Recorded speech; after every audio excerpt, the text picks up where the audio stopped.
Okay, here we go. Uh, for folks listening to this, I am also for the first time video recording by myself. So I've got 8,000 cords and lights and all sorts of things set up in my dining room, a room that I'm also in the middle of painting. So if you're watching, I apologize. There's nothing super sweet behind me because I literally just painted that wall like 2 days ago. And so I'm not ready to hang stuff up. So in the future, hopefully there'll actually be decorations. But I am super pumped to be here sitting down for episode 50. That's wild. Just crazy. A year ago, I had this idea for a podcast, and y'all have surpassed my wildest dreams with supporting it and supporting Ugly Dog and the people that I've had on and will have on in the future. And I have been super looking forward to doing the 50th episode Q&A. And so here we are. You get me for however long it takes for me to answer almost 4 pages of questions. Many of them are bird dog related. There also is a slew of silly goose questions, so they'll all be sprinkled in. And y'all don't need to listen to me ramble any more than you are for the next probably hour and a half to 2 hours. So we will dive into it. Oh, like I said, video. If you have not watched our YouTube channel, you should. Ugly Dog Hunting Co. on YouTube. Go check it out. There's a bunch of Garmin videos, doing some podcasts on there, and we'll be adding more things. So make sure you go like, subscribe, all the things. If you haven't already subscribed or followed the podcast where you watched and left a review, make sure you go do that.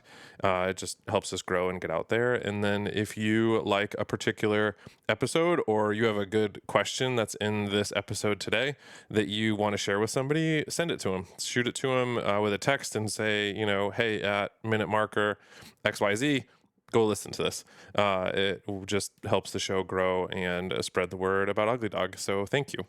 Okay. First things first, super important question right off the bat. Mark Coleman, great Instagram friend that I've followed for a long time from South Carolina, asks, have you contacted your reps about recent public land sales proposals, and what did you tell them? So the first easy answer to that is yes, absolutely.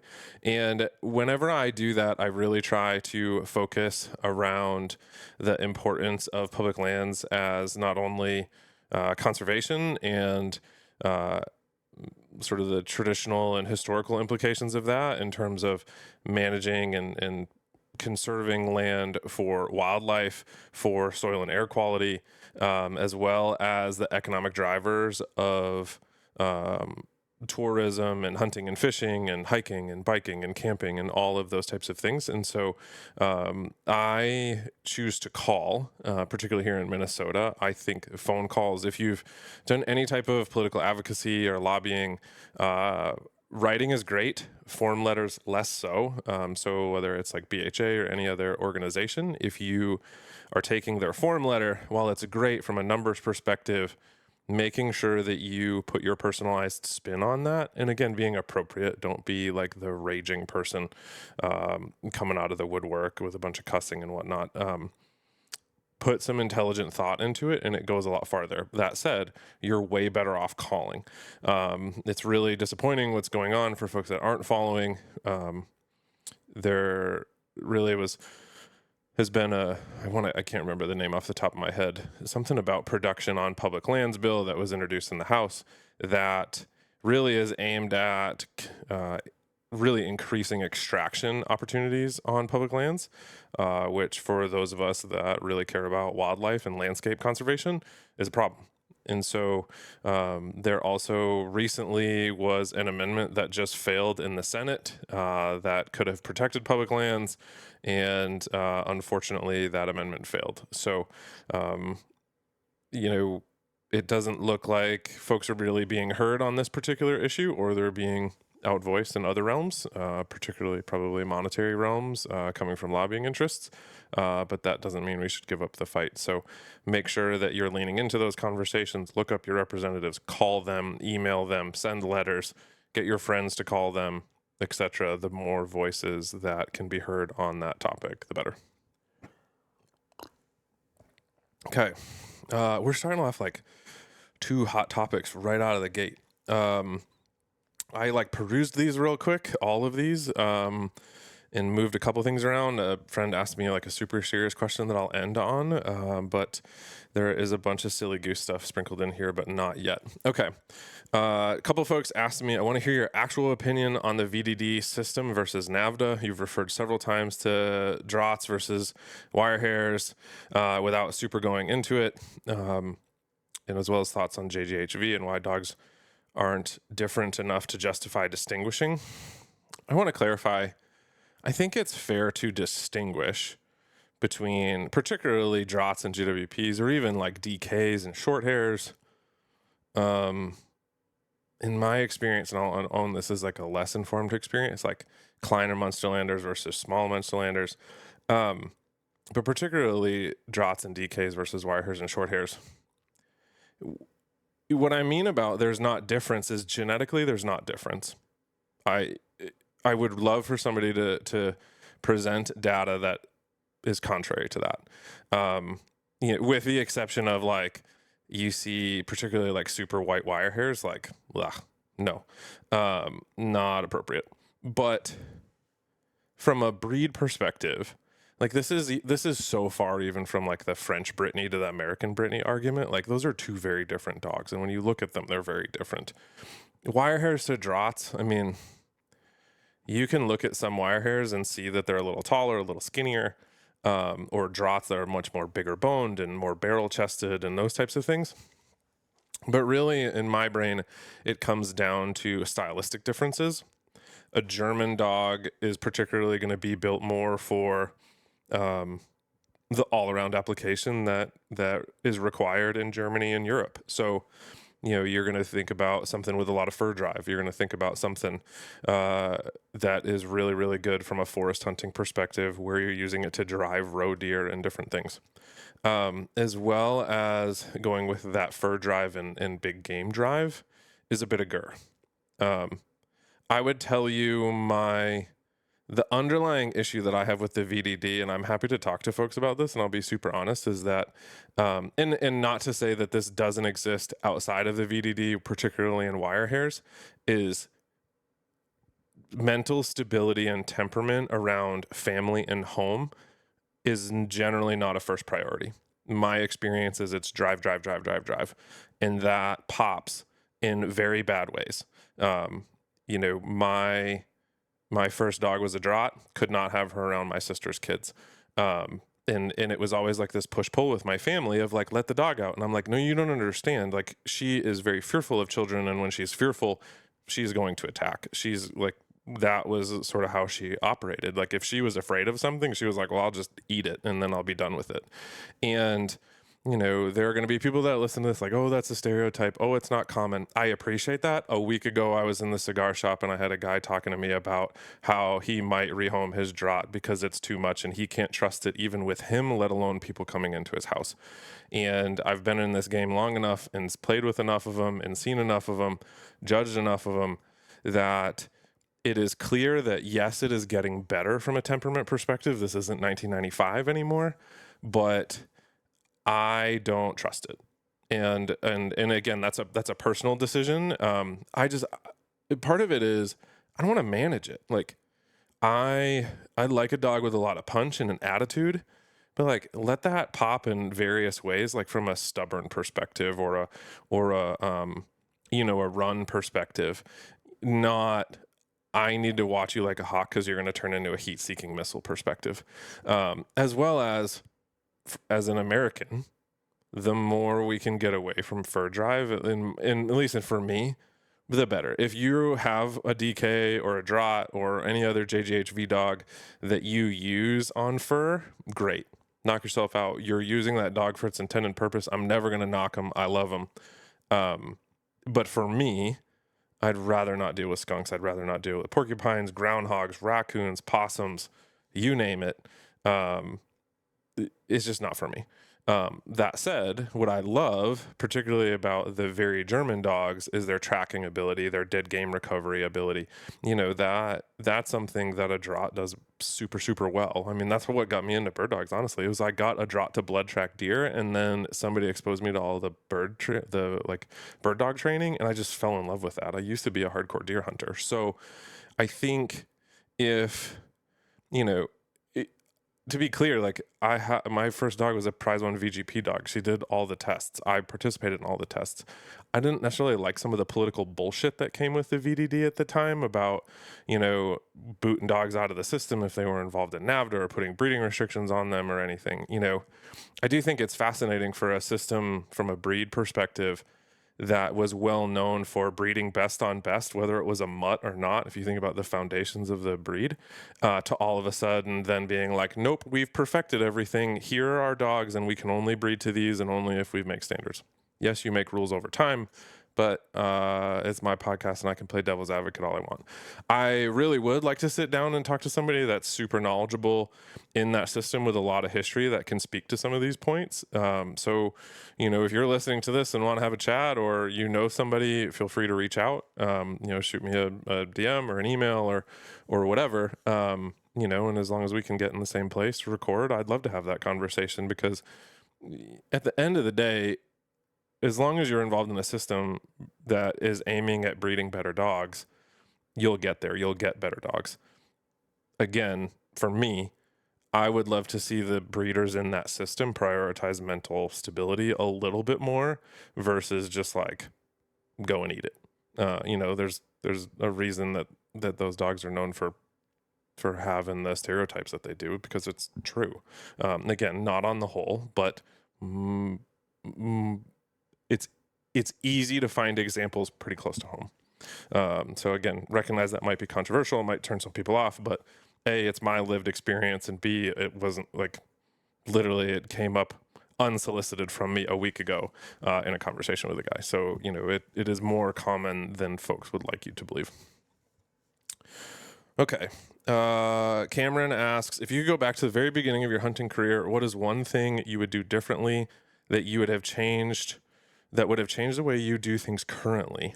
I would say the thing that has changed how I do things currently is like, I shut the hell up with puppies. My first dog, I called a lot. I talked to her a lot. I was really worried about range. And now I'm like, I cut them loose from the truck and, kind of get them stacked up and tell them to hunt it up. And I just let them go. And I really, as long as they're not going to cross a property boundary or run into a fence, I try to keep my mouth shut. And that has really helped them develop naturally and show me the type of dog they are without me influencing them, develop some of their run, and develop a bit more trust in the dog. This also says, like, from a hunting career perspective, when I started, particularly being new and where I lived, I hunted mostly stocked birds for that probably first 2 years. And I probably, if I knew what I know now, especially at the time I was living in Missouri, like, let's go to Kansas, let's go to South Dakota, let's go to North Dakota, Iowa, even hunting within northern Missouri. The fact that I lived in St. Louis and never hunted like the border of Missouri and in Iowa, granted the numbers weren't what they were now in those areas, is mind-boggling. So, be quiet, let your dog do its thing, and make the trip. Those would be the two biggest things. Cameron also asked, what's been the hardest challenge of starting Ugly Dog? Any tips for someone looking to start a podcast in the hunting industry? Two different questions, but I'll do my best. So what's been the hardest challenge? So I didn't start Ugly Dog. I took it over from the previous owners, Terry and Nancy. But in that transition, bringing inventory up to date has been a challenge, because it involves cash and being strategic. And honestly, like the biggest challenge that I have right now, that's a giant pet peeve of mine every day, is getting my bird bags made. I had a manufacturer that was a rocky relationship. They basically went under on their manufacturing side, so I've been having to try to get everything back from them, patterns, and then go find another manufacturer, which essentially I've landed on, not necessarily doing it in-house, but subcontracting pieces out, and I'm sort of general contracting the whole thing, which adds more work to my plate. But I'm committed to that product. I think it's really good on the market. I've gotten a lot of great feedback, but it's April and I don't have bird bags, which is very frustrating. And that's indicative of a lot of things in business. So you just got to put your head down and deal with it.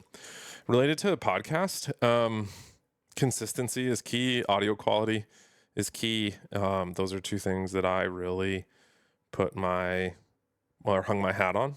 And I think that everybody should do that. Like I said, I'm a real stickler for audio quality. I've only recorded in person to this point. There's plenty of podcasts that record digitally, but I have chosen to not make that loop yet. So I, figure out a way that you can have audio quality. And then if you're going to set a schedule, keep it. If you start missing weeks and disappear, it's easy to fall out of the public eye. And then hone your craft with interviewing and asking questions. I'm not perfect. I'm always learning and growing. At the same time, I'm really privileged to draw on a graduate degree in counseling and 10 years experience of a career where I interviewed people for a living. So that is super helpful. So figure out, what your niche is and lean into it. And the best advice I ever got was from Nick Larson from the Birdshot podcast, like, be if lean in. And if you have questions, ask, because if you're thinking of a question, somebody else probably has it. Okay. Danny O'Brien asks, probably been asked 1,000 times, but your recommendation on a first bird dog and why? Mainly grouse, woodcock, and occasional pheasant. The challenge with this, I've said this on a couple other podcasts, I think, is you don't know what you don't know. So, I got a draught for my first dog, and I love that dog to death. But stylistically, at least how she hunted, was not for me. She was a very closer ranging dog. Now, granted, her retrieving and her dead game finding or crippled bird finding was awesome, and that's what I prioritize the most. But that's tough. I mean, mainly grouse and woodcock. Like I could tell you a short hair. My brain goes to like Llewellyn setter. Honestly, you know what? Like a dark horse, because dark horse isn't the right word for it, but depending on like your home situation, a griff, like a good Midwest bred or Canadian bred griff. That'll do all of those things. It'll be versatile. It'll be a good hunting dog. It'll be a good foot hunting dog. It probably won't have too much power. Not to say that griffs don't have power, but everybody that listens to this knows I like a bit of a hotter dog. They typically aren't. And it could do those things. Any of the versatile breeds are honestly, some flushing breeds. You really this is one of those things where you've got to do it and you've got to be involved. You've got to see a lot of dogs. You've got to watch your own dog and go, I like this, I don't like that. I mean, I can name things that I don't like about my current dogs. There's reasons why I want different breeds of dogs, is because there isn't one breed that does everything incredibly well. Brad Shook asks, are there any GPS collars out that can be used for hunting and an e-fence at home? The short answer is yes and no. You can use a Garmin Alpha for hunting. Obviously, its primary purpose is to track dogs and offer some corrective functionality. But what you can do, and I've had customers do this, is you set up an e-fence at home. The challenge with that is it does not stim the dog when it leaves the fence. It just alerts you and you have to apply that pressure. So I literally have a customer that bought an Alpha system, set it up with the Alpha app on his iPad, and he literally sits in his office and works from home, and he keeps track of the dogs on his iPad. And when the Alpha beeps that one of them left the boundary that he's set to go check out the neighbors, he picks up his handheld and tones him back or stims him back, and handles it that way. Is that the most efficient? No, but to my knowledge, there isn't a commercially available option that offers sort of GPS tracking e-collar stim or training stim and a fence all in one. You unfortunately at this point have to bucket everything. Okay. How's your training going for the Invitational? Thanks, Gary Engebretson, for highlighting that I have not started training for the Invitational. I say that somewhat in jest. I mean, I've been running the dog conditioning and getting out and running on wild birds and running both of them at the same time. So they're getting pointing and backing in. I'm not really going to start super focusing on training for the Invitational until the end of April. I'm going to Missouri to judge and can't wait. And that weekend was really strategic with a bunch of friends of mine where we are all running Invitational dogs. So I'm sure when we're done judging, we're going to go do some different training and kind of get an assessment for where we are. And I'll go from there. Mac is, at least in her field work, is pretty well along. And I don't think in some of the obedience stuff that it'll take her too long to get where she needs to be. I'm also really cognizant she has a bit of an attitude and I'm a little worried about overtraining her. And so I think for her, slow and steady is going to win the race. And if I can peak in September, that'd be great. If I peaked like at the end of July with her, that would be a big problem. I'm trying to keep her on the rails through September. So slow and steady is winning the race for her. But also, this is the perk of, I always thought that she could get there. So a lot of times my expectations with her, particularly like when I'm hunting her with other dogs, is like she has to be respectful. She has to back. She has to stay steady. She can't steal retrieves. So, the whole Simon Sinek begin with end in mind. Like I've applied that to my puppies. Like we're gonna raise you with the expectations that I want you to have 3, 4, 5 years from now. Emily Julene asks, any luck or progress getting your dream guest on? If you didn't listen to episode 25 where I did a Q&A, somebody asked me who my dream guest was, and I said it was Evan Felker, the lead singer of Turnpike Troubadours.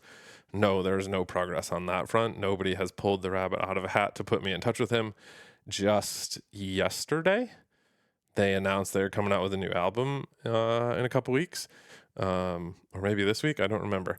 But they have a new album coming out. They're coming to Minneapolis, so please, if you have an in with Evan Felker, hook a brother up. I think that would be incredible.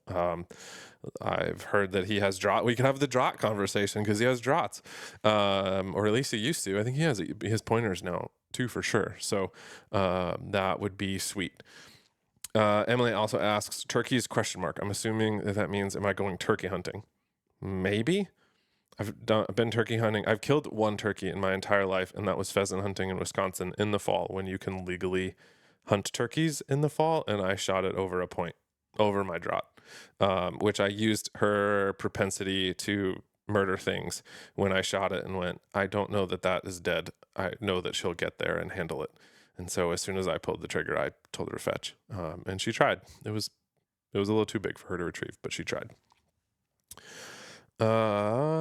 Angie Coonan, good to see you in the questions. What do you need from your friends to help you with your life and dog journey? That loaded question, Ange, off the top rope. Dog journey is easy. Like,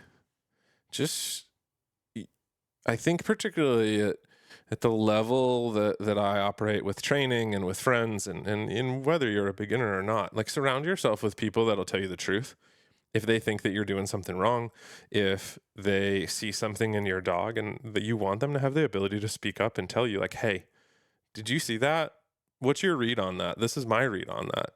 And you can make your own decisions, but I think sometimes we don't speak up because we want to be nice or we don't want to be contrarian or don't want to upset people, but it hinders their performance and their dog's performance. Candid is kind. And so, as particularly for me, as I'm getting ready to train for the Invitational or whatever it might be, don't hold back. In life, I'm super blessed to have very great friends that are super supportive, and help, every one of you that listens and supports Ugly Dog when you need dog gear or shares our stuff, encourages your friends to buy dog gear from us. You're helping me achieve a dream and grow an American small business, and keep a legacy that this year is 25 years old going. So those would be the things that that I would say I need help with. Mike Duffin asks, for the rest of your life, you get one band to listen to when on bird hunting road trips. What band and why? Ugh, that's a brutal question. Brutal. I don't... AC/DC comes to mind. Aerosmith. I feel like if it's one band for the rest of my life, it's going to be something with a large catalog. You could throw Turnpike in there. Man, one band. Yeah, I'd have to go like, I don't like maybe Garth from a countryside, like a country singer perspective, or like Robert O'Keefe. One is not. This is terrible. I'm gonna go with AC/DC.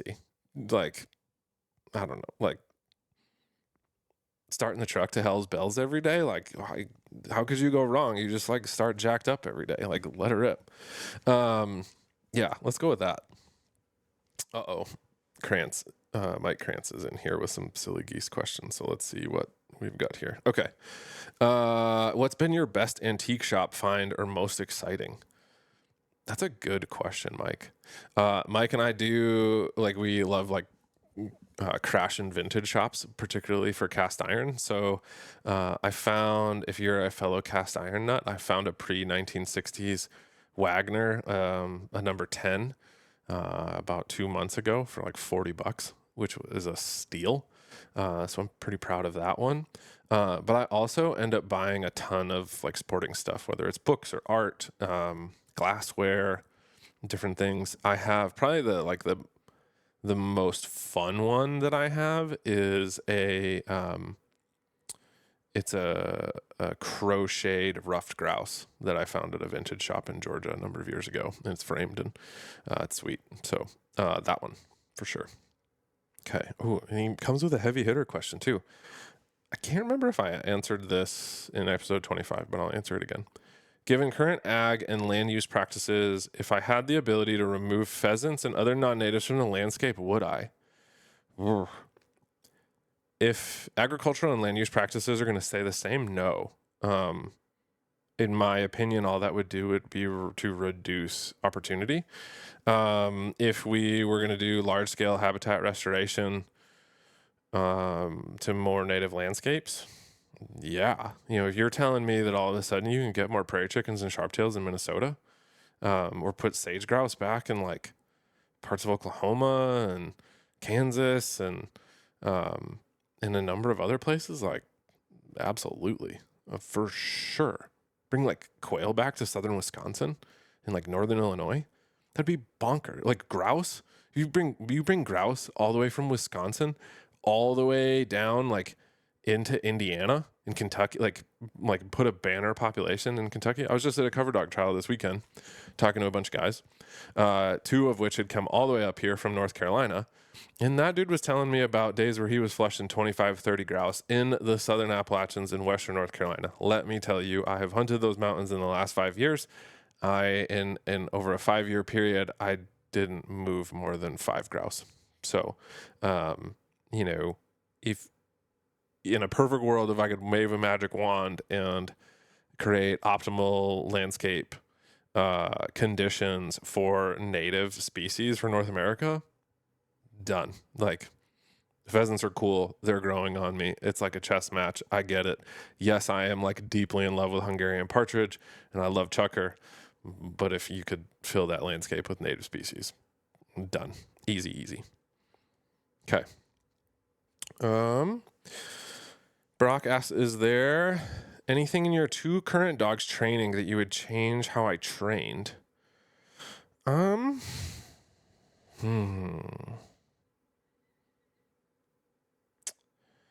That's a really good question. I'm gonna go a different way with this with Mac. I needed coffee before I could figure out how to lean into that. Mac is a little bit of a nervous Nelly in that when she was a puppy, she barked at her own shadow. like huffed and all those types of things. And my partner at the time thought it was the cutest thing on the planet. It annoyed the hell out of me, and it still annoys the hell out of me because that behavior was encouraged when she was a puppy. Now anytime that like she's a little unsure of herself, or like here's a door slam outside or whatever, like she goes into this like not a like rah rah rah rah rah like attacking bark. She goes into this like pansy like little like huff barks and like slinks around the house, and it's dumb, A, and B, annoying. And I wish that I had it in me to articulate why encouraging that as a puppy was a problem. So again, start what you plan to continue, and if you allow things as a puppy, they will keep going. Otherwise,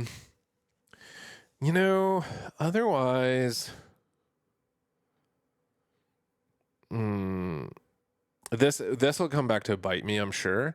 I've always been a little lax with Mac on her heel. And she always likes to be in front. So that is going to be a fun summer trying to reverse that. Probably a lot of positive reinforcement in that training. She doesn't respond to heavy negative corrections super well in fine tuning. So we're probably going to be doing a lot of that.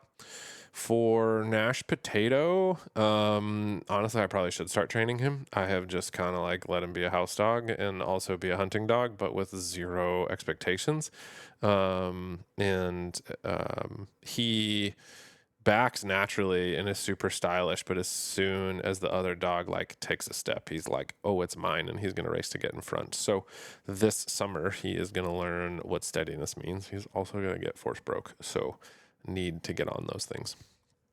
Brock also asks, are there any hunt tests that place X amount of birds out and you and your dog go to pick them up, point them, flush them, shoot them, retrieve them in a set period of time? My brain says that reminds me a lot of this thing called the Bird Dog Challenge, or BDC. So I would look that up. NAVHDA is similar, but there is also a competitive element to that, and I don't think speed is you have X amount of time to get some work done, but I don't think the element of speed gets you any points. Whereas in Bird Dog Challenge, I believe you are you're judged based on like time, like how fast you can go out and get the work done that you need to get done.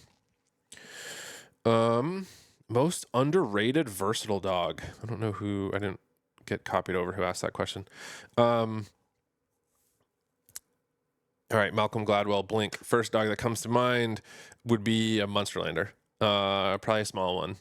I'm biased towards tracking and retrieving dogs, so yeah, Munsties. They're just like fun, and there really is. If you've heard any number of NAVHDA podcasts with judges talking, there really is the whole like, we'll be doing 10 puppies and 8 dogs in, we'll be like, oh, we said like this track sucks. Like none of these dogs are tracking, and you bring a Munstie up and it's like on a rope.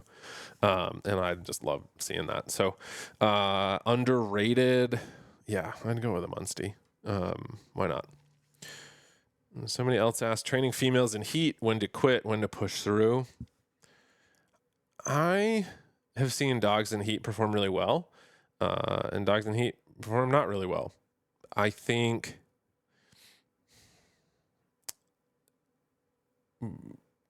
I wonder, I don't know this from experience, but I wonder how much of that is an excuse for like poor training and whatnot. Or it's just one more variable that folks can't control, so they worry about it. At the end of the day, like trust your training.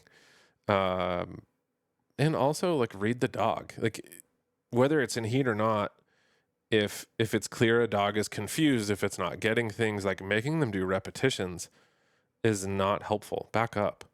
Even with a finished dog, go like, oh, and I do this too, right? Like it's the most frustrating thing where you're like, I know you know this. You did this yesterday. You did this 2 days ago. You did this a week ago. Why won't you do this now? But at the same time, like, how many times do you have a brain fart a day? Like, give them the benefit of the doubt. All right, let's back up to something I know you know. or take some heat off, take some pressure off, and go do something fun, and then come back to it, or go do, healing, or sit, stay, or whoa, or what. Go back to basics, and then rebuild. And you can certainly rebuild quickly, but don't be afraid to back up to go forward. Whether dog's in heat or not. I think that's something that not enough folks do. So, I already answered the JJHV question. There was a question around JJHV that I lumped into the draught wire hair thing. Like, JJHV is a great system. I would argue that the retrieving standards in JJHV are more stringent in some aspects than NAVHDA. That said, NAVHDA has much more stringent expectations around pointing and steadiness. Think about this, right? Like Germans want a tracking dog that'll point and a retrieving dog that'll point, and Americans want a pointing dog that will track and retrieve. Like my two are I have a very American short hair, and she is all run and point and go. And my wire hair, while he'll run and do all those things, like he would rather use his nose and track things and put things in his mouth and bring them back to me. And so it's just like where the emphasis lies on those two things. I don't think that one is necessarily better than the other. I actually think there's a lot of utility in doing both, and I have done both and really appreciate that. Now, club politics in any organization is the bane of any club's existence, and that is applicable across all associations, not any in particular. Roy's in here asking questions, I'm afraid. Do fish get thirsty? Roy really wants to go fishing. That's been the group chat consensus lately, which we need to do. I'm going to say yes, particularly if you don't keep them wet when you catch them and pull them out of water. So keep them wet. All right, why do you think manholes are round? I feel like that's an engineer question. It has to do something with like surface area and being able to get people in and out of things, as opposed to making them square. Because if they're square, that's just wasted space, right? Maybe. I don't know. That engineer things are not for my non-math brain. Anybody if you have a good answer to why manholes are round, send it to me or send it to Roy.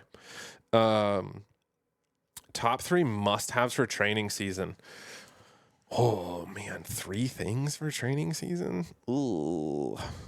Bird launchers, check cord, bumpers. Yeah, because you can make a check cord into a slip lead. You can use birds or bumpers for a whole host of things on land and in water. Yeah, and launchers, because there's nothing that simulates wild bird pressure better than a launcher, other than wild birds. Okay, top 3 upland hunting memories. I feel like Roy asked this because he knows several of them are with him, which is nothing wrong with that, Roy, because I know you're listening.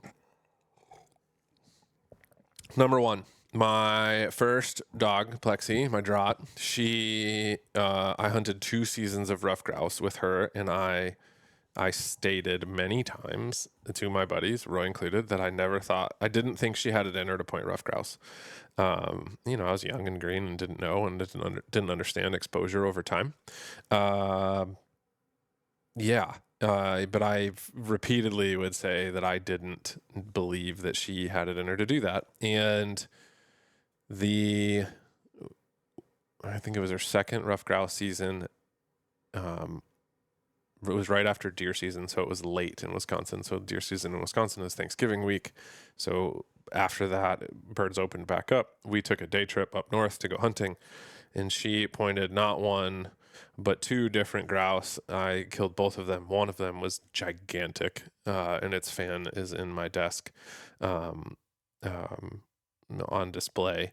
And yeah, that was so good. We Roy and I are standing there talking to each other, like trying to figure out how we're going to hunt out of the cut, and my Garmin goes off and it says she's on point, and I'm like looking at my feet like, oh, she must have like laid down, or she's standing here, and nope, she's 40 yards away on point. And it was grouse was all balled up underneath a little spruce tree, and it stayed there till I got there, and I managed to kill it. So that's number 1. Number 2 is the next day is the day I killed that turkey over while I was pheasant hunting. And that was such a laugh. I'm gonna do 4 because they're split, and then 2 would be in Kansas. One, um, my buddy Ed wingtipped this rooster our first season in Kansas, that like floated out over this bean field and went over a hill, and Plex saw it and took off running, and I went after her to make sure that she sort of stayed connected, and sure enough, she ran that thing all the way down through a cut bean field and snagged it and brought it back and gave it to Ed, and that was a really special memory that we share. And then the last wild pheasant she ever retrieved is actually it's the bird she's holding on the Mouthful of Feathers book cover. That photo I took, Taylor and I were in Kansas, and we were standing on the road debating whether to hunt a piece, and then watched a bunch of birds fly across the road into this walk-in. So we decided we're going to go hunt them. So we cut a bunch of dogs loose, and we're like just get off the road, and birds start flying everywhere.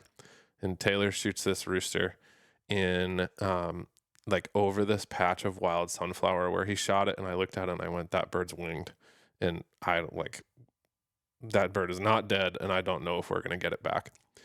So we reload, and we take 2 more steps, and a covey of quail gets up, and we proceed to start, safely shooting at those. And then in the chaos, Plex went and found that rooster and brought it back. And that is that photo, and that one I'll never forget. I mean, that's on the cover of the book. So that one is a really special one. Honorable mention would be hunting in Oklahoma, and watching. We had, I think, 4 dogs on the ground, and they worked this covey running across this ridge line for like 10 minutes, and it was like point back between all the dogs. Like it was like a NASCAR race. They were all switching positions. It was crazy. That's one I wish I had on video. That's those, I think only 1 dog on that trip is still around. Super special. Yeah. Okay. Des has a stack of questions. Go back and listen to episode, was that episode 2 with Des? Man, how far we have come with the podcast journey. Okay. How are you motivating yourself to train for the invite? I'm not. Des knows that. That's why she's asking me. She is going to be in Missouri with me, and I'm sure that she is going to be booting me in the rear to get my act together. But this goes back to what I was training. Like, Des is one of those people for me where we train, and she's very not afraid, all 5'2" of her, to look at me and be like, you're not in it. Like, get your head in the game and figure your life out, because you need to be better. So thanks, Des, for being one of those people and reminding me that I need to be more motivated to train for the Invitational. And part of that is too, like, I'm not excited for the Invitational, but I'm excited for hunting afterwards. And so I need to just keep using that as like my reward to go and do well at the Invitational, so then I can go have a great hunting trip after. Go-to snack for a chapter to have for judges during test weekend. Beef jerky, peanut M&Ms, bonus points if they have sugar-free Red Bull in the judge's cooler. Body armor is a good one, or like liquid IV. Element is good too. Yeah, those things. Bananas, anything that'll help with cramps. There's nothing worse than waking up on Saturday night at 3 a.m. to your legs just hating life because you didn't drink enough. So those things. Oh no, Des. NAVHDA, positive or negative on the dating front?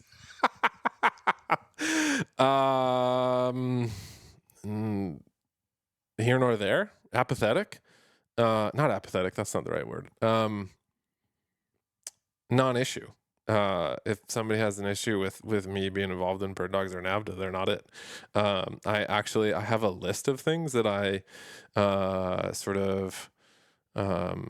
this sounds terrible, but I'll go there. So I have a list of things that I sort of expect or want in a partner going forward. And one of them is my phone's recording for video, so I can't look at it, but it says something about like, must be good with bird dogs, parentheses, multiple. and all of like the training and testing and travel that comes with it. So, um, I wouldn't say that it's a positive or a negative, but if people aren't down with it, then they're not my people. So, yeah. Um, Pop-up dog or real dog when starting training for backing? Real dog all the way. And birds, birds, birds, birds. Um, and also like, are you training for backing when they're like a 6-week-old or 6-month-old puppy, or are you just like running them together and letting the dog figure it out? If you haven't trained for backing and the dog's older, I mean, you should always use a real dog. But certainly a pop-up dog is valuable in a variety of sequences and situations, but nothing will beat a real dog. There's so much there. There's body language, there's intensity or not intensity.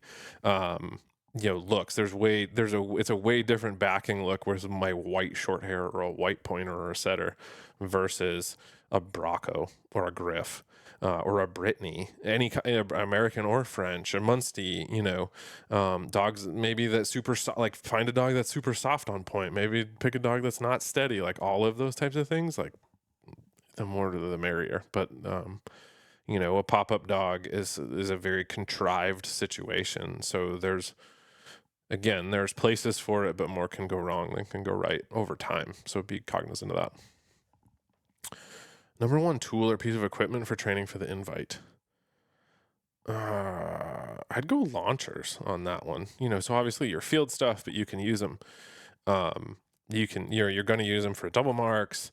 You're going to use them for honor at the blind. You could use launchers for the blind situation. Putting them across the water with ducks in it or birds in it to visually stimulate a dog to go across.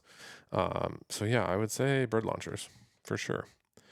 And then the best advice for regulating emotions and not sending it through the leash. Des, why are you asking me that? I'm terrible at that. You know that. You've judged me. I don't have advice on that. I'm awful at it. I have such like crazy performance anxiety with dog stuff when I go to be judged. Like, ugh. I'm running Nash here in a month. That'll probably be he's like just at the age where he gives a fuck about listening to me. And also like, he's like, he doesn't have a lot of obedience on him right now. So, meditate, breathe deeply. Part of this is trust your training. I think part of it, like why I was such a basket case when I ran Mac, is that I knew I was a bit undertrained. But I knew she had the potential, and I was disappointed in the level of training and effort I had put into her before running her. So I think, if you train a ton and train well and have success in training, you can trust that and let it go to a certain extent. And some of it's practice. At the same time, like, if you don't get nervous when you're cutting a dog loose, you shouldn't do it anymore. Like that's part of the deal. Like if like Misty Klug, she bred Nash. I don't remember what episode that is, but I asked her like if she gets nervous. She said no, and I don't like. Good for her. Love her to death. She breeds one hell of a German wire hair, but I don't know. Like that woman has ice in her veins.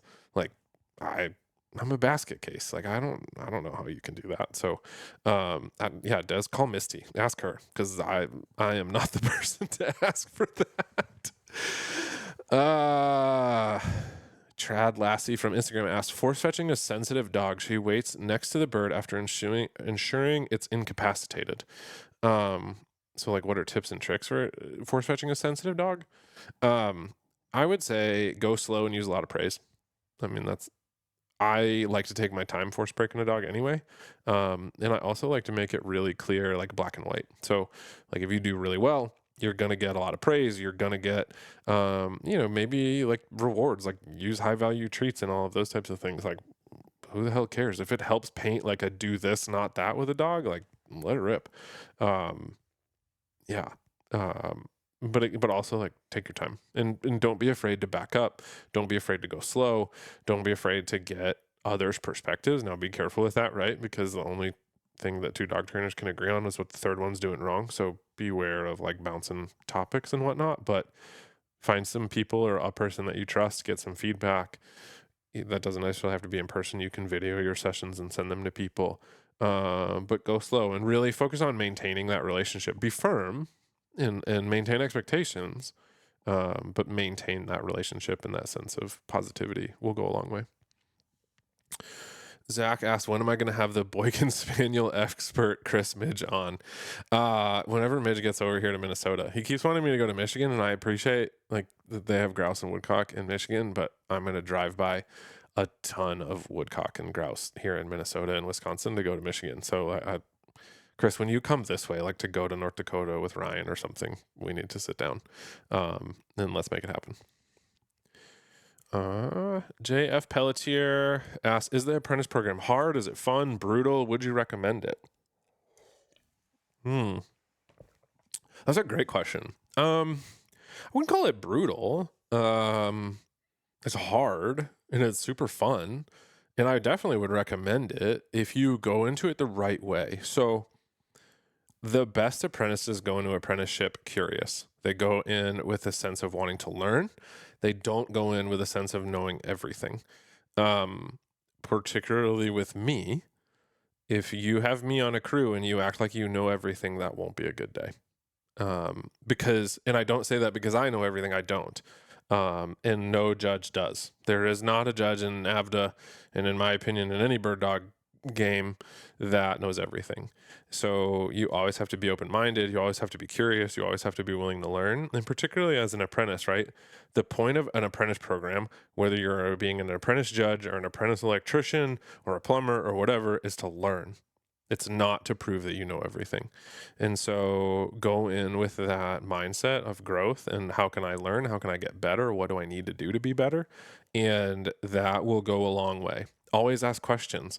If you know, at some point there does become a like, you should know this already, but particularly early on, ask questions, be hungry. Make sure that you shadow the judges when they're handling handlers and practice your speeches and different things. But it wasn't, I mean, especially now that NAVHDA will help reimburse all your costs. Like, it's not hard. Like, just go do it. Make the time is hard potentially, particularly if you have a family, but if you go into it looking to learn, it's not hard. With the one exception I would say is like, reading a dog is an interesting mix of innate skill and learned skill. So like if you have a really hard time reading dogs as well as applying what you're reading to hunting scenarios, maybe if you don't hunt a lot or you only hunt clubs a lot, that's where a challenge comes in. I'll own that's, I have to do the caveat. Like, this is my opinion, not NAVHDA's opinion. But that one especially is probably a bit biased. Like, I place a premium on educated information reading dogs through a hunting lens, not a dog game lens or a preserve lens. There's a big difference. Mike Lardy, hopefully future podcast guest, fingers crossed. He asked, would you like a launcher that would automatically release if a dog got within a set distance, say 15 feet? I like that. I have said before, I think launchers are great, but they're only as good as the person holding the button. So if you have terrible timing, that doesn't help. The worst thing that can happen when you're using electronic launchers is the whole like, I'm going to wait for you to point. Are you going to point? Are you going to do it? Come on, you can point. You can point. Okay, you're too close. Now I have to launch. Like that dog had that bird for 10 feet. Like, send it. A wild bird wouldn't tolerate that. Err on the side of sending that bird way before, like, oh, I think the dog smelled the bird. Send it. Especially if you're using pigeons, you can always put one back. So, lean into that. Okay. Now we're getting into a ton of silly goose questions. So, some serious, but Hannah and Erica went a little hard on the Instagram question. So here we go. Semi-serious question. Firearms aside, what are you using to continue your bird hunting pursuits? I love chasing birds outside of hunting season with a camera. Even just my phone on video.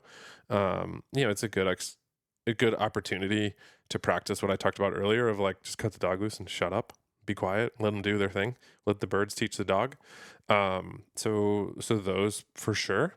If I couldn't ever hunt without a gun anymore, falconry would be very interesting to me. I have a thing for birds of prey, but I don't know that I could ever have one in captivity. And I'm not saying there's anything wrong with that. It's just whether I would be comfortable with it or not. So I think that, I would run dogs with a camera and just enjoy it and just watch them work. And it's kind of like how they fly fish in England, right? Like they use flies but no hooks. Like, can I get the fish to eat? Like, can the dog point the bird and handle the bird and get it pinned, and not worry about all the shot? If you take the gun away. What song are you singing at karaoke?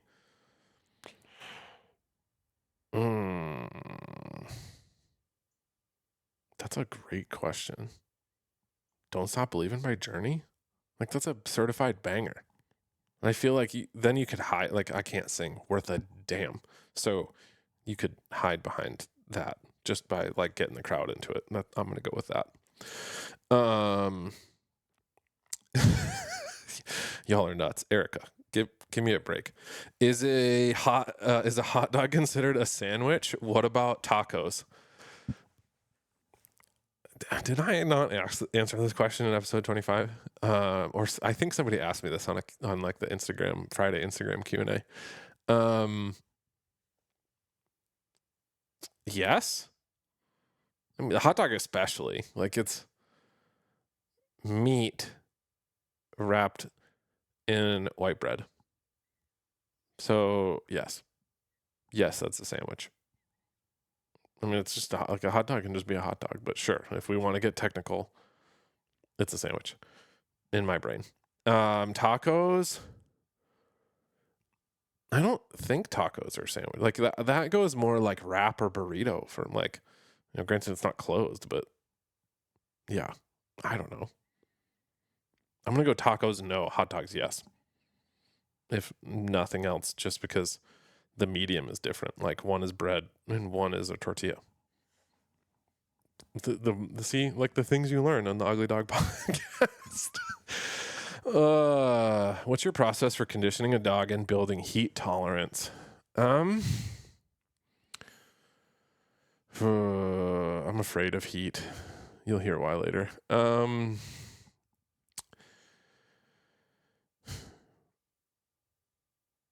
I think there's always going to be a temperature that's too hot, and we need to know that. So the biggest thing is environmental management. Conditioning is really important. So, cardiovascular conditioning and running is really helpful. That said, no different than people, weight training becomes important, or resistance training becomes really important for bird dogs. So, anytime that so roading dogs is really helpful, but you can also you can road dogs off of yourself, put a ski-o-ring harness on yourself with a bungee attached to the dog and just walk the dog and let it pull and sort of pull back on it. Anything that's going to develop muscle in a dog, that's going to be resistance training for short periods of time coupled with free running. Think about it like a human workout is going to be really, really helpful to develop significant conditioning. Heat tolerance, I don't know that heat tolerance is something that can be significantly built. If you have a dog where you can shave it and reduce its coat, absolutely. If you can keep them wet in cool-ish water, absolutely. You can do the hacks with like alcohol and whatnot. Like, if you're doing that, you're gaming the system, and you're running out of time. Take breaks. Always be cognizant, look at gum color and and all of those types of things from a heat perspective. And this is part of our duty when we're hunting early season. We got to know when to call it and be the responsible one and say, the dog doesn't know the temperature. They don't have the weather app. It's our responsibility to shut it down. As frustrating as that might be on a multi-day trip in states far away, to just go sit at the house and watch TV for the rest of the day.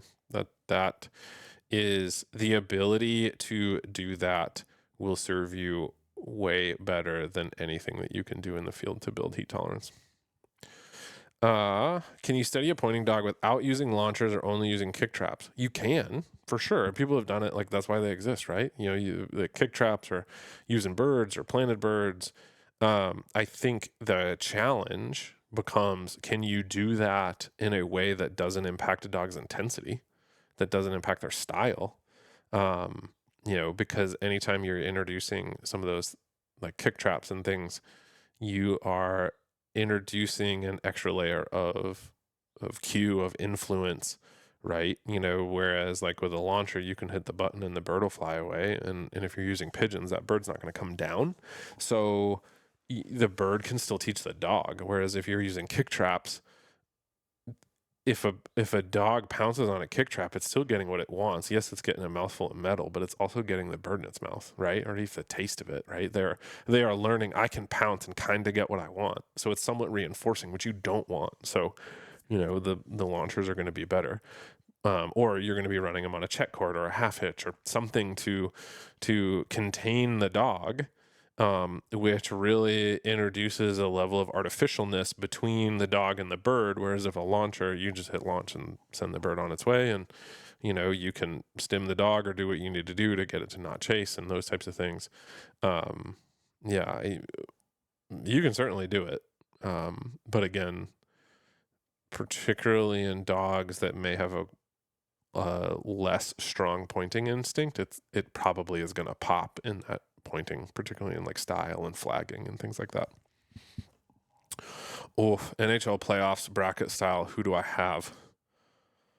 Oh, that's rough. I want to see a Florida. Who do I want out of the West? I mean, I would love for the Wild are not winning the Stanley Cup this year. Like, they're not supposed to. So I'm a super Wild fan. I'm going to the game tonight. Can't wait. But they're not going to win the Stanley Cup this year. They're not ready. Man, and Dallas looks like a dumpster fire lately, particularly losing games late. I'm gonna go. I want Florida to be in the East because I'm so mad at Don Sweeney for trading Brad Marchand to Florida that I want Brad to go win a cup with Florida. As much as it's really hard to root for a team with Matthew Tkachuk, I really want Brad Marchand to win a Stanley Cup. So Florida, I could go for watching Connor McDavid and Leon Draisaitl lose in the Stanley Cup Finals again. I'd like him, but also like he had to score the game-winning goal in the Four Nations. Like, sorry, bro.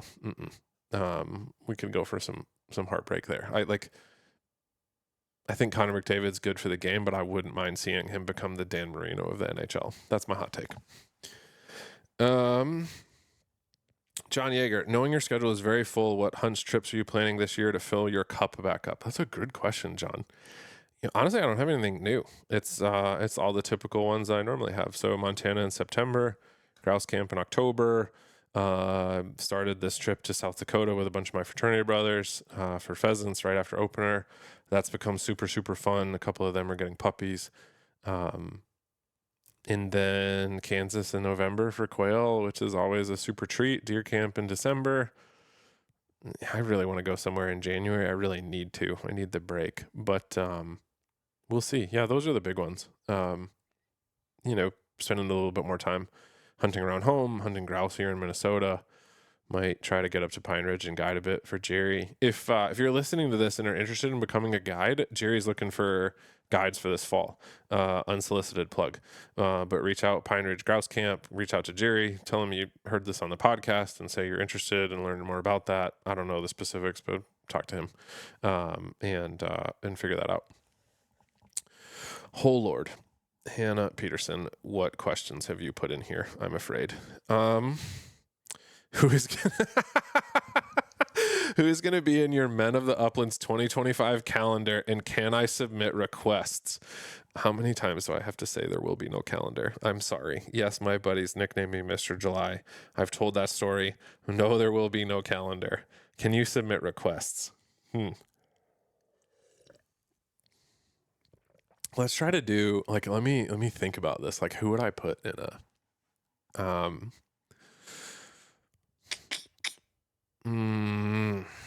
no, I don't think I could do it. No. No. No, I can't. I'm sorry. Sure, you can submit requests, but they're not going to go anywhere. Yeah, I don't know. I need to we do need like a bird hunting Adonis. Like, it can be like the poster child, but I can't think of who that would be off the top of my head. Larson's pretty jacked. So we could start there. I can't believe I'm even entertaining this question. Yeah. Well, I'll leave it at that. Larson's fitness routine is inspiring, so I'll use that just to give him a shout out. I don't think his wife would be a super fan of that though. If you were a tree, what kind of tree would you be? That's a great question. I have a thing for oak trees. They're always like really special to me and my family growing up on our farm out east, particularly because we're deer hunters and acorns and all of those types of things. So I would go with oak tree. Also, there's nothing cooler than like cropping a grouse and seeing a bunch of acorns in there. It's like, how do you fit this huge thing in your mouth? It's crazy. What kind of question is this, Hannah? If I was a worm, would you still be friends with me? Probably not, because you couldn't talk. Hannah, can you exist without talking? If you haven't listened to that episode with Hannah and Kyle, the best part about that is that Kyle gets feedback all the time about how he doesn't need to be a podcast anymore because Hannah speaks for him the whole time. That was a good one. If we were both toads, would you sit on a log with me? Absolutely, because you would just sit there and talk shit the whole time. So it would be entertaining if nothing else. These are very personal questions. Do you sleep on the right side or the left side of the bed? I sleep whichever side is closest to the door.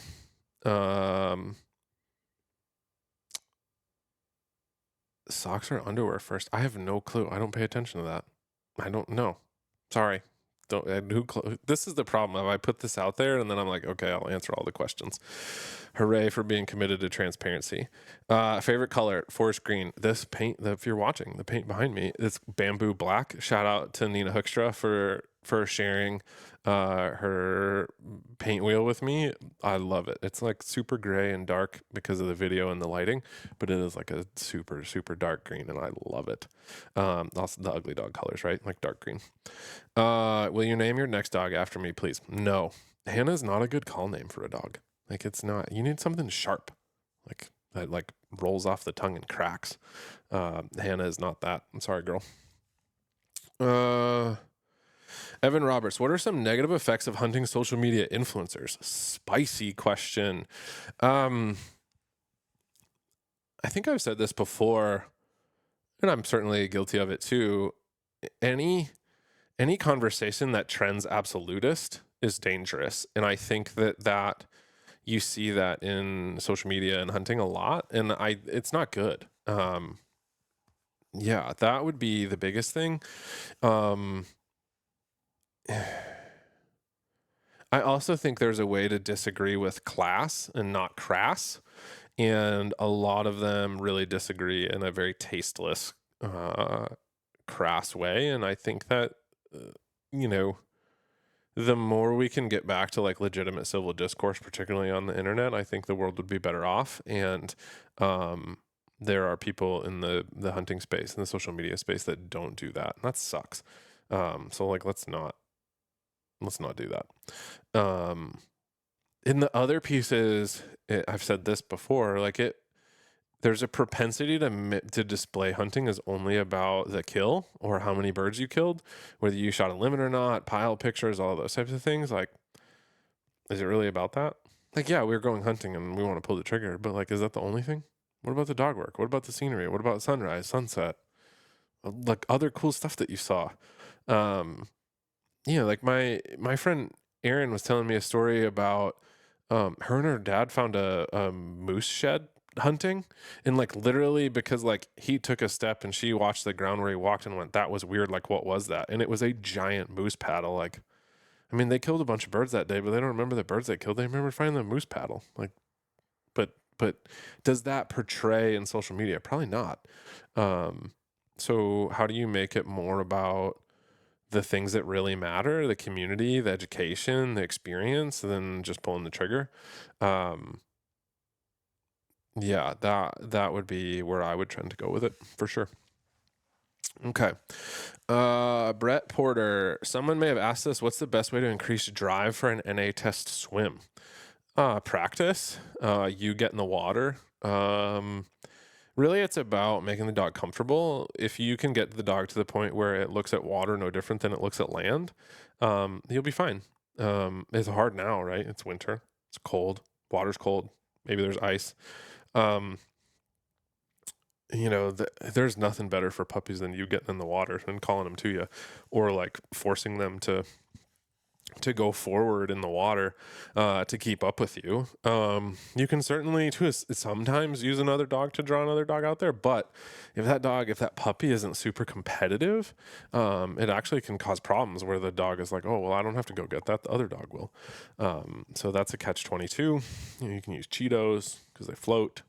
You could use birds and whatnot. You got to be careful though, because if they only go for birds and they don't go for bumpers, and you want a good NA score, if you have to use a bird in an NA test, you're only going to get a 2 in the water. So, maybe, right? Maybe you'll get a 2. So, I would start with like really introducing as best as possible, the big, like, use creek crossings and big puddles and deep pools to, you cross it and push in and call the dog to you. And eventually the dog's going to get frustrated and come to you.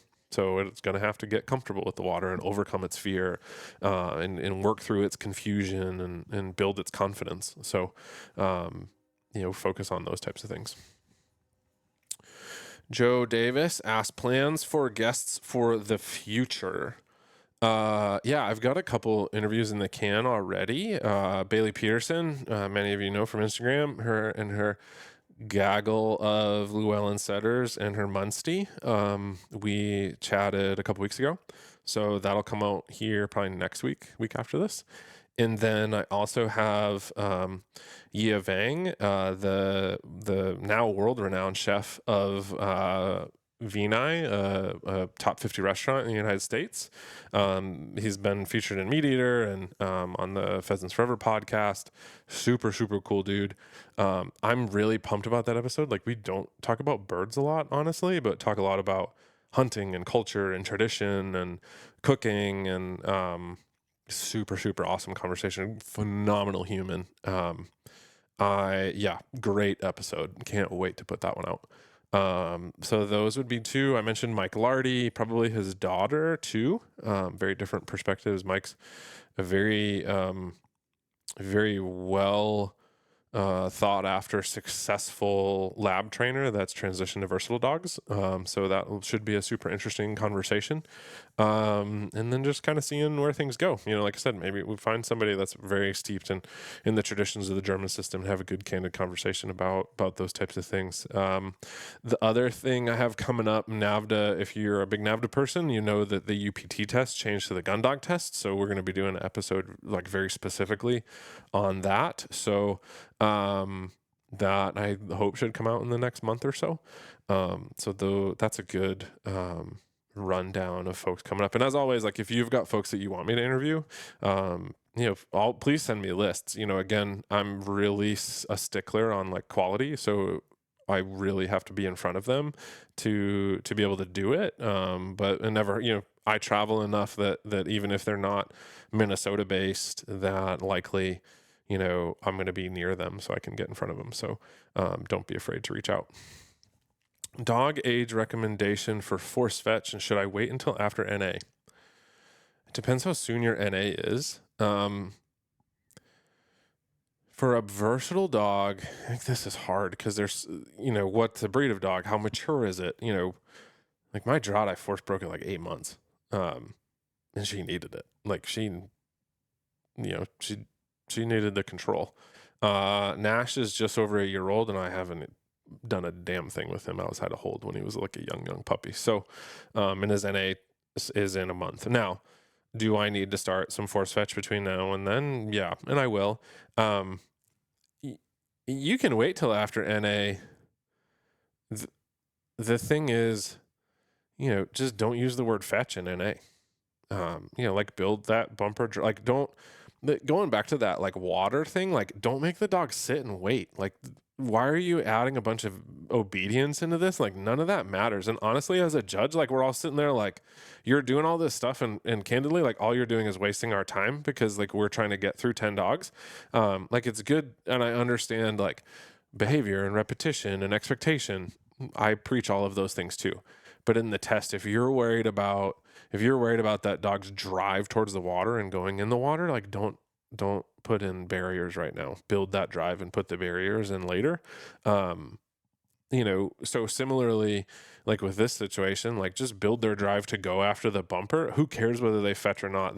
We as judges, we don't care if they bring the bumper back. We care if they swim. So, you know, whether you wait till the NA test or not or after, in my opinion, is irrelevant unless you're like right at the point where you're like starting to do bird work, because you don't want to encourage bad habits. That said, you're not going to completely undo your force fetch training in one NA test, in my opinion. What are some underrated travel tips? That's a good question. I did a session that I recorded at the NAVHDA annual meeting around long distance road trips for hunting and tips and tricks. It's a presentation. It's me rambling. Shoot me a note, or if you're watching this on YouTube, or leave it in the comments if you think I should publish that. I've thought about it because it does include a lot. My joke with it is I've done enough of these trips that I've made enough mistakes that I have learned a lot of things that I will save you time and trouble. Underrated trip tips. The biggest one for me that I knew, but I did not act upon this fall was take a piece of 2x8 or 2x10 and about 1.5 feet long and put it in the back of your truck. And what you need that for is for when you're on a dirt road and it's been raining all week and it's super mushy and you get a flat tire, because what happens if you don't have that, you won't be able to get your jack stable enough to get your truck up to put your spare tire on, because the ground is soft and it'll shift and then your vehicle will fall off the jack.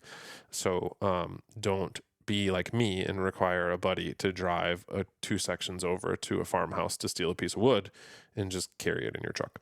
That is probably the most underrated trip tip that I have. The other piece is go get one of those portable air compressors, the battery powered ones, and keep it in your truck. Keep it charged, or your vehicle, not necessarily truck, whatever it is. That'll super help. Jake asks, NAVHDA versus cover dog trials, likes or dislikes? Hot question. I've been doing a bunch of cover dog trials lately, not doing watching, going and walking and observing. Man, they're so different. It's interesting. I thought about this. So I went to my second one this past weekend, and not that NAVHDA is competitive, because it's not, right? Because everybody could achieve the same score, but cover dog trials are competitive. But as a third-party observer, granted I'm not running a dog, but as a third-party observer, everybody's there like having fun with each other and talking to each other and rooting each other on and wanting each other to be successful. And I'm sure there's some competition under the scenes or sort of like behind the scenes or under the veil, but it's just fun. And it's like run the dog and see what happens. And certainly they put a lot of time and effort into those types of things, and take it seriously, but it's I don't know. And maybe it's just because I'm a spectator and not a judge or super involved, but it definitely, it was a bit more of a jovial environment, particularly like shooting dog stakes, which was like super high level. Um, yeah, it was a bit more of like a fun environment. But again, I'm in the gallery, so like different perspective than judging or handling. Um, I, in my opinion, there's nothing better than running dogs on wild birds. So, cover dog trials are wild bird trials. So, and it's in the woods, and I'm an unabashed grouse and woodcock nut. So why, that takes the cake for me. It's pretty charged, hard running dogs. I think the thing, not necessarily a dislike, but definitely a difference is like, I can disagree or not love the style of a dog, but it still does the work in NAVHDA. So it's going to get the credit. There in cover dog trials or other trials, we've talked about this with Hannah and Greg and Kyle. There is a stylistic component to that. And so if that's your style, great. If it's not, you're kind of SOL. So I can see why it's not for everybody. That said, like, spicy on the rails of the edge cover dog is kind of my jam or becoming my jam. So not to say that I'll never do NAVHDA. I will always have sort of NAVHDA dogs and some German dogs, but to round out the string, I could very much see having a cover dog and getting into that. Because again, for me, it's, yeah, you've got to pay the money and you've got to do the training. But like, all right, I'm going to go to a cover dog trial and walk every brace anyway. So why the hell wouldn't I enter a dog? That said, like, I've got to have a dog to enter. I could, in my opinion, like, I can enter Mac in a shooting dog stake where she's got to be broke. And she is. But based on what I've seen, she's a well-established grouse dog, but she's not a cover dog. She just doesn't have that level of run to her. And again, there's nothing wrong with that. They're looking for very specific things, and some of that is run and style and how dogs attack cover. And from what I've seen anyway, she doesn't operate that way, and that's okay. It's to each their own. And still, it's one more dog game. Why not? I would say, like, go see it, especially like here in the Midwest, like Minnesota Grouse Dog Association or Chippewa Valley Grouse Dog Association. Like, those folks are super welcoming, and they want to grow the sport. They want to grow the sport in the right ways, to be clear. But they're all about, like, come walk braces. Like, we've got a line of 10 people in the woods following dogs. And the cool thing is, like, you want to know, I'll talk about a difference. Like, some people being worried about a big NAVHDA gallery because their dog's not going to perform, and you cut cover dogs loose and there's 12 people following along, and those dogs give a damn. Like, they don't care. Out there, the only time they care is if they're behind and they're trying to catch up ground on the front, walking on the trail or running on the trail, and they're like, get out of my way so I can get back to the front. But again, like, I haven't been to a ton, but I've never heard a cover dog trial person be like, the gallery is too big, it's impacting my dog. Like, oh, the judges were in the way, it's impacting my dog. I've heard NAVHDA people say that. Like, give me a break. Run the dog. Shut your mouth. That's my 2 cents. Sorry to get a little spicy. Zach Pierce, I have a GSP that will be 3 this summer. When is the best time to get a second dog? How many dogs do you want, Zach? If the answer is 3, get a dog now, or soon. If the answer is 2, I would wait until the dog's probably about 5. That's personal preference, right? Like, get all the dogs you want. I don't care. But if you're trying to space them out appropriately, which is my prerogative, having, if I can avoid losing dogs in close proximity in the future, I will. So, I would love to have 3 dogs, and I'd love for them to be 3 to 4 years apart. Nash is 1, Mac will be 5. There's a lot of people that are on me, like, to get a cover dog setter or a pointer right now, and part of the reason I won't is because I need Nash to be a bit older. And not necessarily from like, I don't mind having 2 younger dogs in the house. It's more, I don't want to have 2 dogs that are 12, Lord willing, coming down the road. Questions from a I wrote this for myself. Questions from a player to be named later. If you could be any animal for a day, what would you be and why? I love this question, and I don't at the same time. The easy answer, because it is it's this is a bird dog podcast, right? Is be like, how cool would it be to be a dog for a day? Because we all anthropomorphize our dogs, right?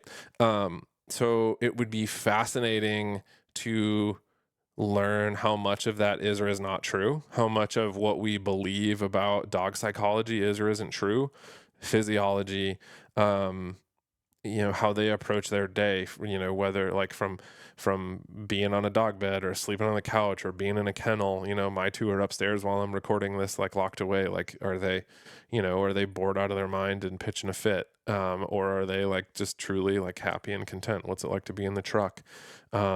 What do birds smell like? What's it like to smell all the things that they smell when they're running around? Like, wouldn't that be so cool for a day?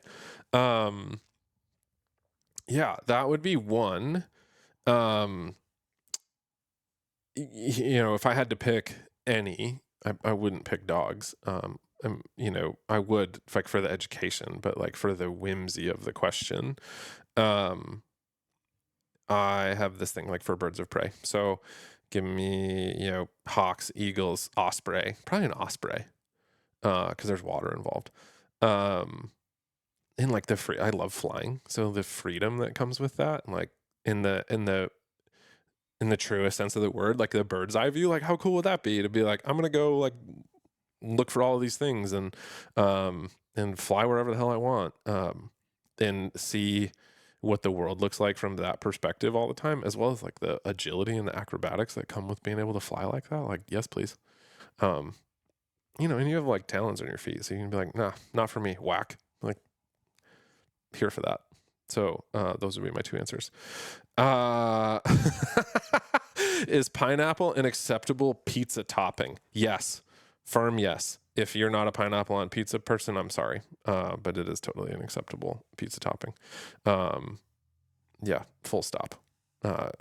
Get out of here with that not being an acceptable pizza topping. Automaster, are you more excited to run the invitational or gun the invitational? Gun the invitational for sure. For sure. If you don't know, I love gunning the invitational. It is like the most involved that you can be without judging or running. And there's definitely a bit of pressure to gunning, but it is nothing like running. And there is an element of like service to being a gunner. That's a good way to say it. Helping your handler, taking their gun while they're trying to water their dog or put their dog in the pool, or making sure that as a gunner, you're set in the right place to make shots when you need them, to know maybe when you shouldn't make shots. And really, just be a sense of steadiness for the handler if they need it, right? Not everybody, might need that, but it's super fun to gun at that high of a level, and just like be in the game. Like I'd gun every brace if I could, for sure. Running it, like, okay, yeah, like I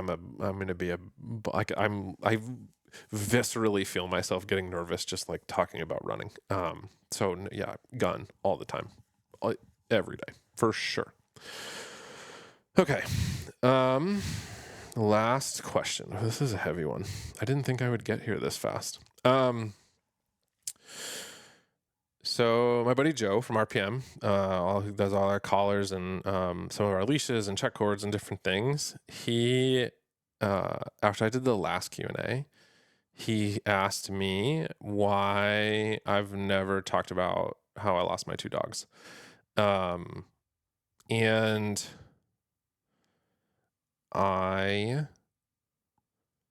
it's not that I don't want to, I just don't know how. But he wrote in and he said, is today the day you can talk about the event that changed your world? And I have goosebumps, so I'm going to do my best to get through this without losing my shit. I thought about this week in that, so today is the 9th of April. It's Wednesday. This will come out on the 10th. Um, Today is the 3-year anniversary of losing them. And um, I had the thought earlier this week that I remembered that for the first time and wasn't super sad about it. Not to say that I'm not sad they're gone, but there's a point in grief where you accept things and it just becomes what is. And um and my thought genuinely was like, oh, I'm not at the point where I'm like super sad and down about it. I remember that day or I remember the anniversary as an opportunity to celebrate them, um not like just completely sit in my grief about it. So, that's enough about that. What happened? Whew. My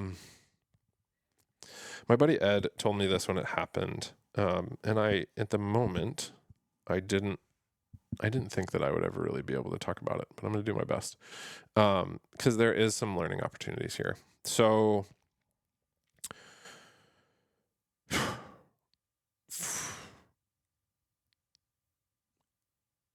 I'm going to go with the short version, then I'm going to go with the long version. The short version is I lost 2 dogs to heat stroke in the back of my truck, Plex and Cole. So Plexi was my draught. She was 10 and a half. And Cole was actually Mac's brother. No, I only think they were a year. They were a year and a half old. So Cole was a year and a half. And,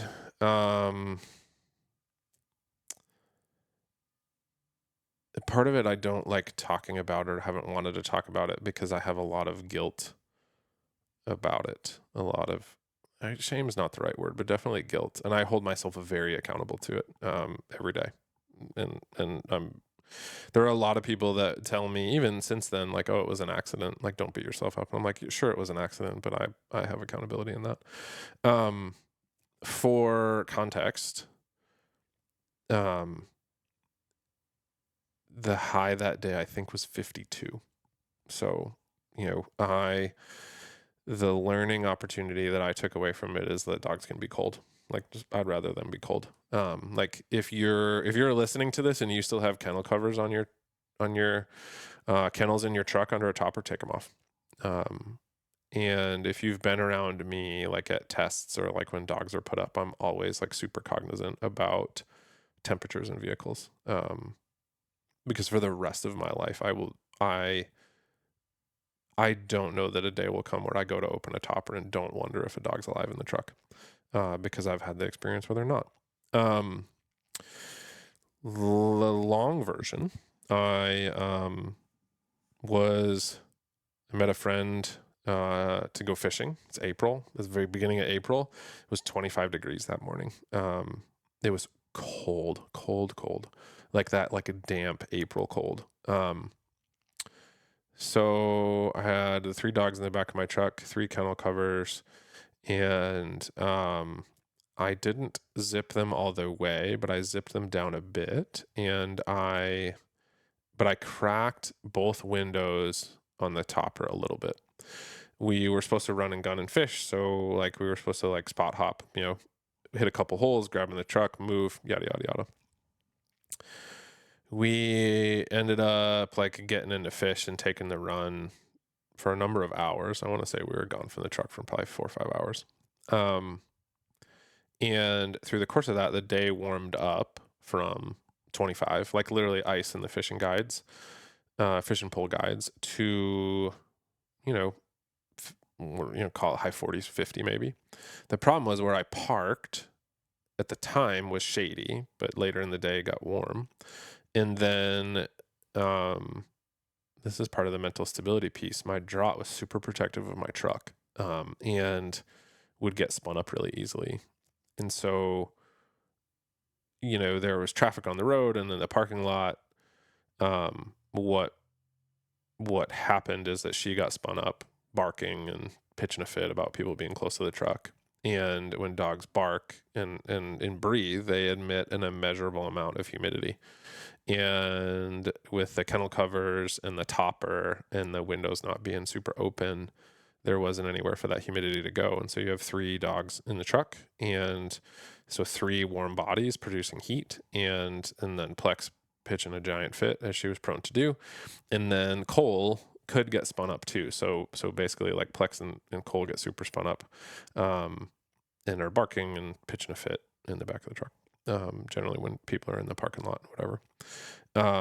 And all of that humidity coupled with the sunlight was a recipe for disaster, and raised the temperature in the truck too far.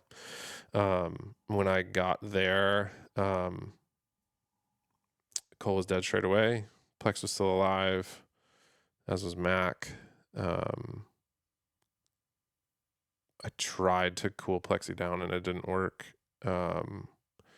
And then once I realized that, very quickly transitioned to Mac. So this is why, to bring this full circle, this is why I'm such a stickler for mental stability. So there's the aggression piece, and they're like the mental stability of like attacking things. But there's also the mental stability to understand like when to be calm and when to be not.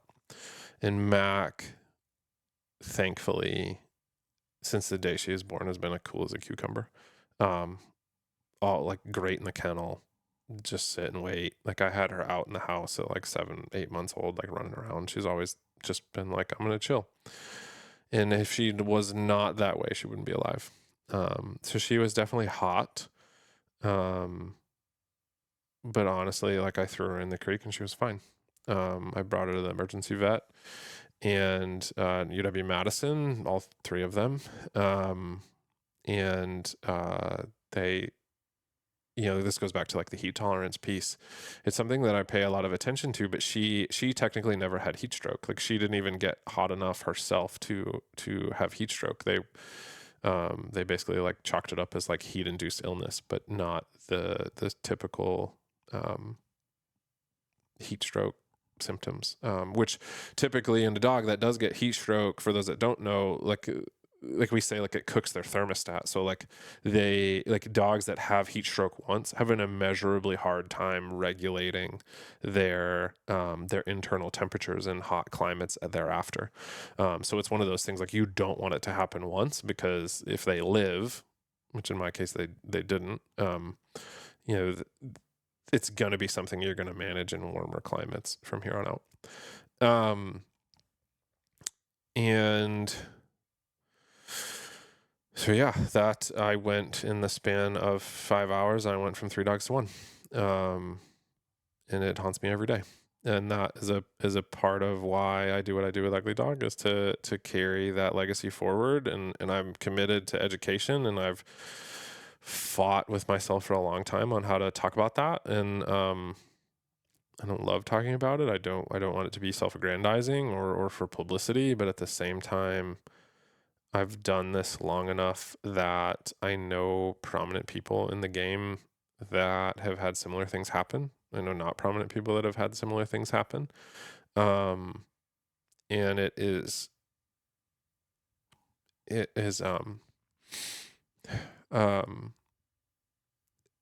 if you know me and how much I take care of my dogs, you would know that I would never do anything intentionally to hurt them. And but I carry that with me every day. And I would imagine many of you listening to this are the same way, and shit happens. And so I'd rather tell that story and have people make better choices, and rather they be more worried about it. Because like once it happens, you can't take it back. And it's hard, right? Like I will say this, like we pursue a risky game. There's barbed wire and wolves and bears and snakes and porcupines and there's so many risks that we take every time we do anything with our dogs. But that's one where I made a choice to, I made a decision with the best information that I had at the time where it's 25 degrees, I'd rather them be warm. And it was the wrong decision.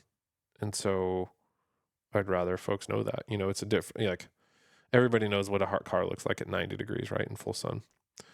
But it is hard to understand what the back of a truck with 3 dogs in it at 50 degrees in sunlight looks like.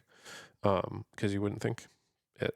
But now I know, and now you do too. So, yeah, thanks for asking, Joe.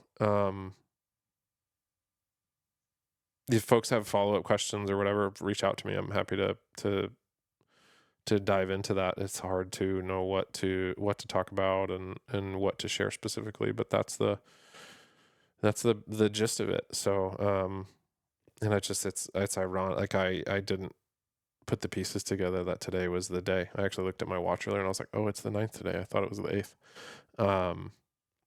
But tomorrow I'll go with a bunch of my, a couple of my buddies. This is the last weekend for preserve season in Wisconsin, and the last thing that I did with my dogs before they passed is we went and hunted my buddy's hunt club for,